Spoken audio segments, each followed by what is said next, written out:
33. Jueves, 11 horas, Washington DC. Lo apodaban El Pulpo. Estaba allí desde que Matt Stoll se incorporó al centro de operaciones con el primer grupo de funcionarios. El Pulpo era un potente ordenador conectado a las bases de datos de todo el mundo.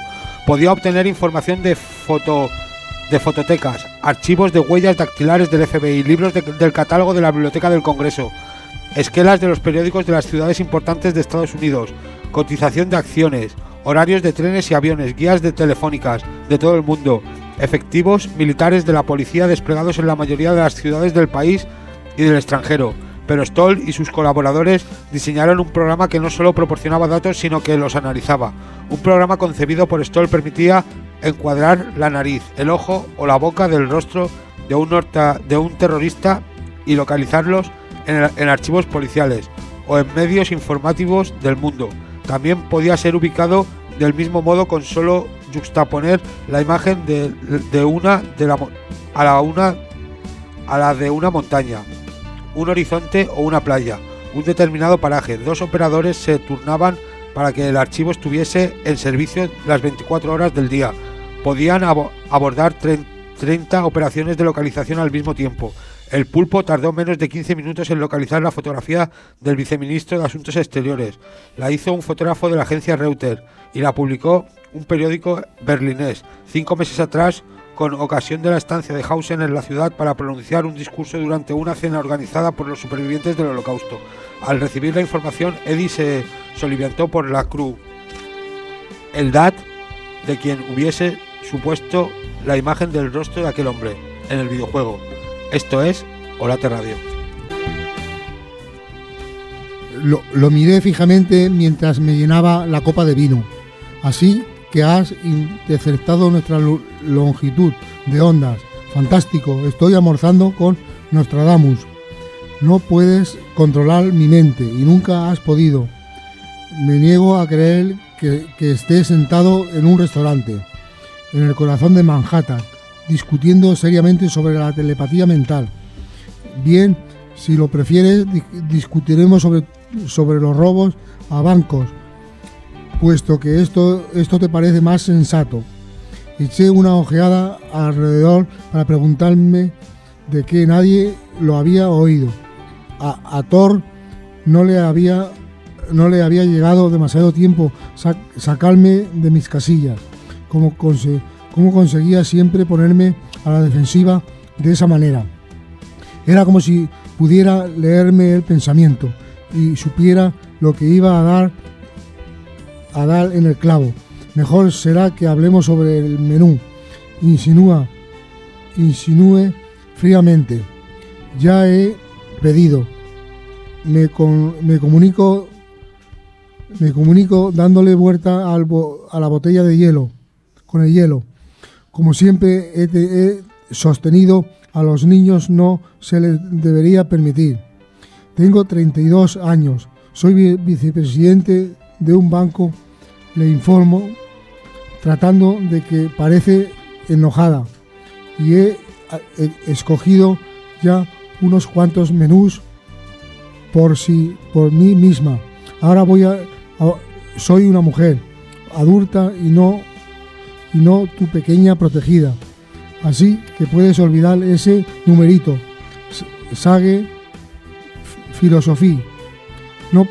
No podía comprender que tenía Tour para conseguir irritarme de tal forma. Lo había vuelto a descubrir al mismo tiempo. Momento en el que se levantaba para saludarle.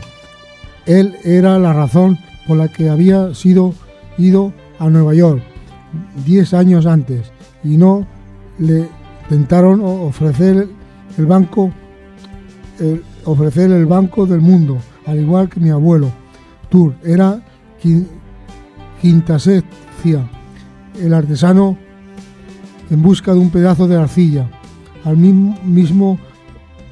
mismo lo había dicho. No era cierto. Tenía yo la culpa de querer ser la escultura de mi propio destino. Sin embargo, la pequeña diatría que acababa de soltarle, él me contemplaba con una explicación rara que no lograba descifrar.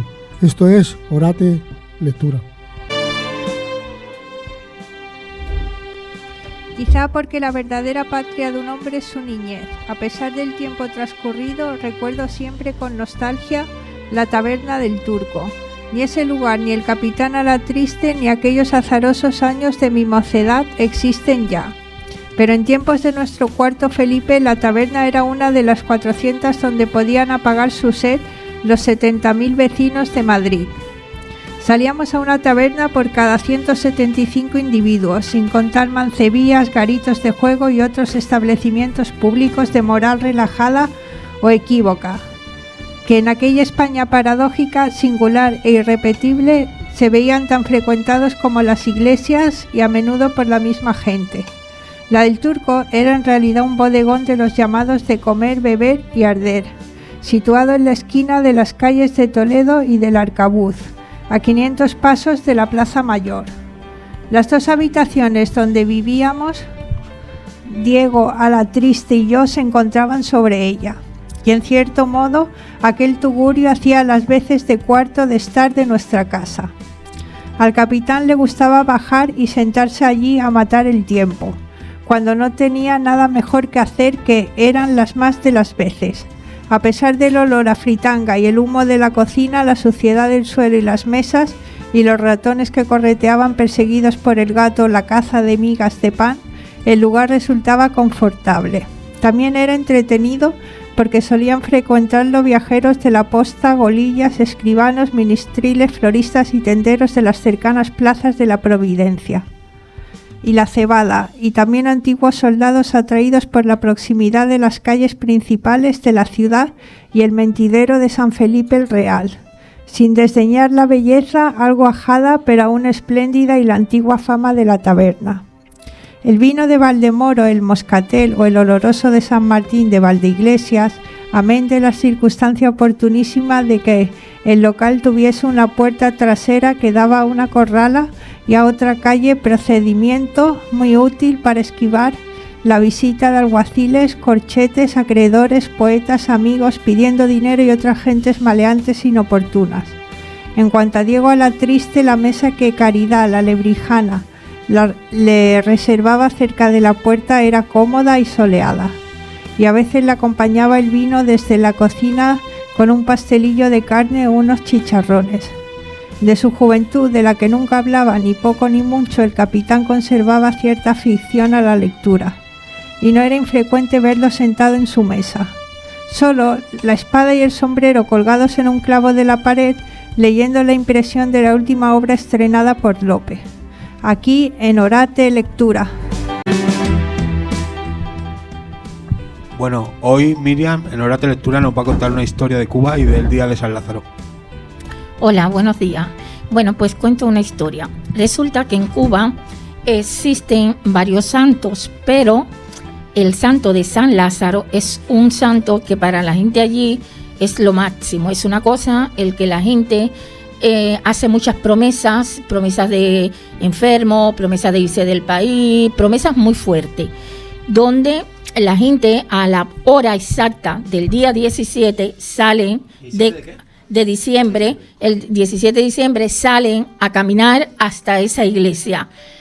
Caminan kilómetros, caminan municipios, por ejemplo, de Calviá a ir a Muros, a ir a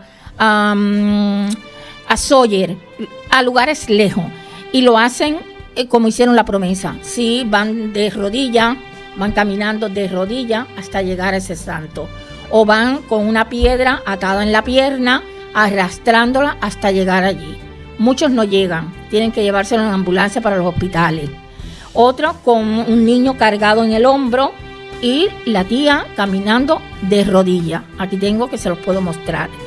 Y es porque la gente, si un niño lo tienen grave, que se está muriendo, pues hace esa promesa. Si se salva, pues creen que se salvó gracias a que le hicieron a la promesa. No que se salvó porque el médico lo salvó, sino a esa promesa que hicieron. Y eso pues es un poco falta de cultura, creo, de educación, no, porque allí la gente tiene bastante educación. problemas del sistema, porque que la gente tiene ese santo, mucha pobreza, entonces la gente tiene ese santo como un dios.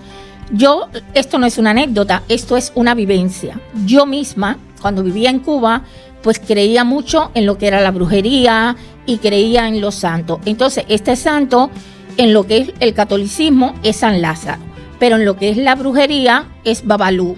Entonces, yo hice una promesa que si mi hijo, mi esposo y yo podíamos salir del aeropuerto los tres juntos en el mismo avión, pues yo me vestiría un año entero de saco. De saco de jenequén, de tela, de saco de yute, de los sacos estos donde meten el arroz y esto. ¿No has visto eso? Que es un saco, una cosa gorda. Así, gris. Sí, como morena, sí. Donde meten el azúcar, sí, donde meten el arroz y todo esto. Bueno, pues yo hice esa promesa por la estupidez. Y me dejaron salir porque los papeles estaban en regla, porque mi hijo le habían dado la baja al servicio militar, no por la promesa que yo hice a ese santo. Pero bueno, yo entonces, si no cumples la promesa, pues piensa que te va a pasar algo malo, que no sé. ¿Y ahora por qué no crees? Espérate, y cuando llego aquí, pues ya mi madre me había hecho 3 mudas de ropa de saco, la blusa y la falda. Pues fue muy duro trabajar de camarera con esa ropa abajo y la ropa de camarera encima, porque el saco es una cosa que es muy gorda. Luego yo lo voy a buscar en internet y se lo enseño. Es una cosa gorda que pica, que sudas, más eso. Pues así estuve un año entero.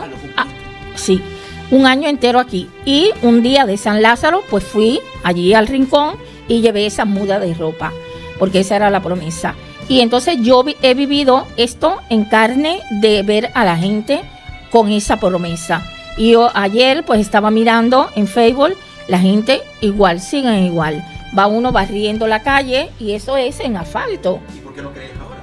Bueno, pues mira, no creo porque mira, resulta que yo cada año que iba a Cuba, bueno, los tengo todavía, un día le voy a hacer una foto, no los he tirado porque siento algún miedo. Pero yo recibí todos esos santos con diferentes ceremonias en el mar, con una pila de animales, desnuda y todo esto. Y yo recibí todos los santos para llegar a hacerme santo. Pero al final no llegué a hacerme santo, pero sí tengo todos los santos recibidos. Y resulta que todos los años que viajaba a Cuba, pues me llevaba toda la pila de piedra, caracoles, todo. El osún, que es un gallito, que es tu cabeza en la religión, me lo llevaba para Cuba para darle de comer.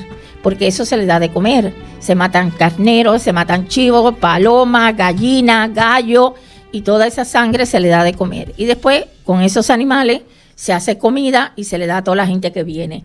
También se le da dulces, caramelos y todo esto. Es un atraso tremendo. Y hubo un año en que cuando yo venía, en el aeropuerto, se pusieron de madre y me rompieron el gallito. Y me detuvieron ahí y me pasé no sé cuántas horas en la aduana y yo gritaba, ¡esa es mi cabeza! ¡Y esa es mi cabeza! ¡Y esa es mi cabeza! Y aquello vino la policía, la Guardia Civil y todo, porque yo no quería que me rompieran el gallito, porque ese gallito adentro tiene ceniza, tiene restos de animales, tiene de todo. Y entonces es un gallito que es de... Voy a hacerle la foto para que ustedes lo vean. Es como de bronce, lo fabrican, la base, esto. Entonces ahí meten todo esto y después hacen pum y lo sellan. Y entonces pues me lo rompieron. Porque para ver si había droga, para ver si había algo. Y eso me costó. Y cuando llegué aquí dije, nunca más llevo esto para Cuba. Y a partir de ahí dije, mira, Miriam, no puedes creer en eso. Eso no existe. Eso no existe. Eso está en tu mente atrasada. Y ahí empecé a trabajar conmigo, a trabajar conmigo. Y hoy por hoy no creo en eso. Eso es un atraso. Un atraso tremendo. Y esta es la historia en Orate Radio.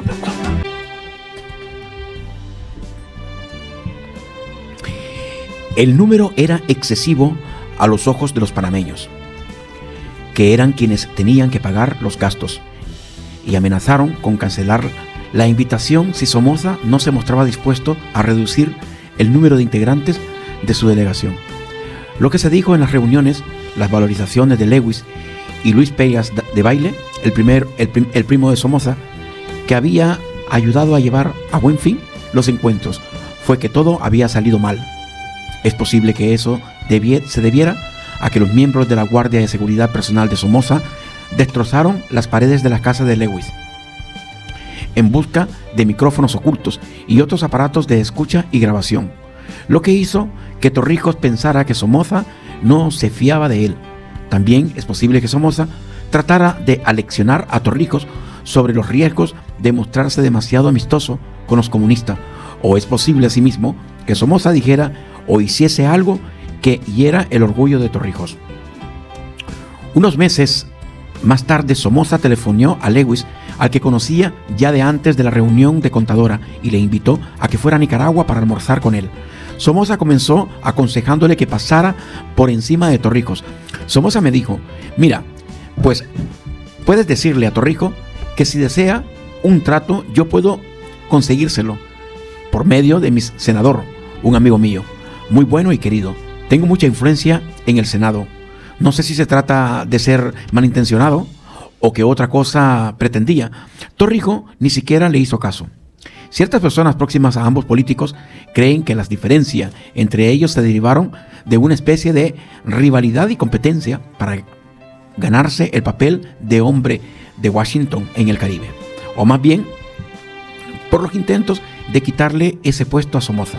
Lo que sí es seguro es que las razones que separaron a esos dos hombres no fueron de carácter interno, sino que estaban relacionados con su forma de vérselas con el mundo exterior. Ambos tenían un poco menos la misma edad, pero intelectualmente había entre ellos una diferencia de 20 años. Esto es Orate Lectura.